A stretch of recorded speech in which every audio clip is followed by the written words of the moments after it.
جی السلام علیکم ورحمۃ اللہ وبرکاتہ۔ آج ہماری گھر میں ایک ڈسکشن چل رہی تھی کہ برائیوں کی جڑ کیا ہے۔ تو میں نے یہ کوشچن ریز کیا، سب کے اوپر پورے فیملی ممبرس بیٹھے ہوئے تھے۔ میں نے کہا جی بتائیں برائیوں کی جڑ کیا ہے۔ وہ برائی کسی بھی طرح کی ہو سکتی ہے، وہ حسد ہو سکتا ہے، وہ غیبت ہو سکتی ہے، اور وہ برائی ہو سکتی ہے جو آپ کو برائیوں کی طرف لے کے چلی جائے۔ تو برائیوں کی جو جڑ ہے یاد رکھیے گا، اور میں پہلے آپ کو برائیوں کی جڑ بھی بتاؤں گا، پھر میں آپ کو نیکیوں کی جڑ بھی بتاؤں گا، یاد رکھیے گا۔ بڑے بڑے عبادت گزار آدمی برائیوں کی طرف چلے جاتے ہیں، بڑے بڑے ایماندار لوگ بے ایمانی کرنا شروع کر دیتے ہیں، بڑے بڑے پرہیزگار لوگ غلط کاموں کی طرف لگ جاتے ہیں۔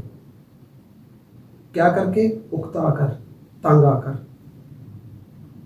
برائیوں کی جو سب سے بڑی جڑ ہے، اب میں آپ کو برائیوں کی جڑ بتاؤں گا، آپ اس پہ انشاءاللہ ایگری کریں گے، لیکن میں کچھ آپ کو ایکسپلینیشن دینا چاہ رہا ہوں ساتھ ساتھ۔ جو برائیوں کی جڑ ہے وہ مایوسی ہے، ڈس اپوائنٹنس، مایوسی۔ دیکھیں ہوتا کیا ہے، ہم لوگ نا صبر نہیں کرتے ہیں۔ اگر ہم عبادت کرتے ہیں، نماز شب ادا کرنا شروع کی، نماز شروع کی، قرآن پاک پڑھنا شروع کیا، تو تسلسل نہیں رکھتے، استقامت نہیں لاتے۔ اس کا رزلٹس کیا آتا ہے؟ جب ہم بے صبری کرتے ہیں، کیونکہ ہم نے تو صبر کرنا سیکھا ہی نہیں، ہم تو فوراً رزلٹس چاہتے ہیں، اور جب ہمیں فوراً رزلٹس نہیں ملتے تو ہم ڈس اپوائنٹ ہوتے ہیں، اور جب ہم ڈس اپوائنٹ ہوتے ہیں تو ہم صراط المستقیم کے راستے سے ہٹ جاتے ہیں۔ اسی لیے تو ایک ایماندار بندہ بے ایمانی کرنا شروع کر دیتا ہے، کیونکہ وہ ڈس اپوائنٹ ہو چکا ہوتا ہے، کیونکہ وہ صبر نہیں کرتا ہے، وہ انتظار نہیں کرتا۔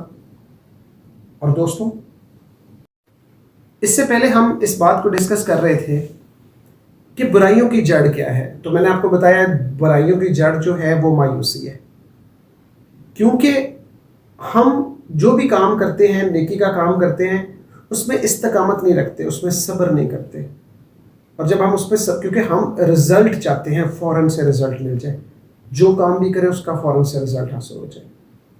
ہم سیلف گروتھ پہ توجہ نہیں کرتے ہیں، بس رزلٹس ملے، نہیں رزلٹس ملے تو ہم ڈس اپوائنٹ ہوتے ہیں، اور جب ہم ڈس اپوائنٹ ہوتے ہیں تو پھر ہم صراط مستقیم کے راستے سے ہٹ جاتے ہیں۔ اسی طریقے سے دوستوں، جو نیکی کی جڑ ہے وہ کیا ہے؟ الحمدللہ رب العالمین۔ محنت کرتے جائیں، اسٹرگل کرتے جائیں، نیکی کے کام کرتے جائیں، اور الحمدللہ رب العالمین پڑھتے جائیں۔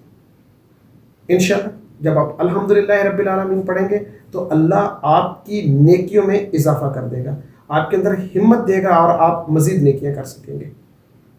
اور جو برائی ہے اس کے اوپر استغفار کرنا یہ تو لازم ہے، تو استغفار اور الحمدللہ رب العالمین یہ دونوں نیکی کی جڑ ہیں۔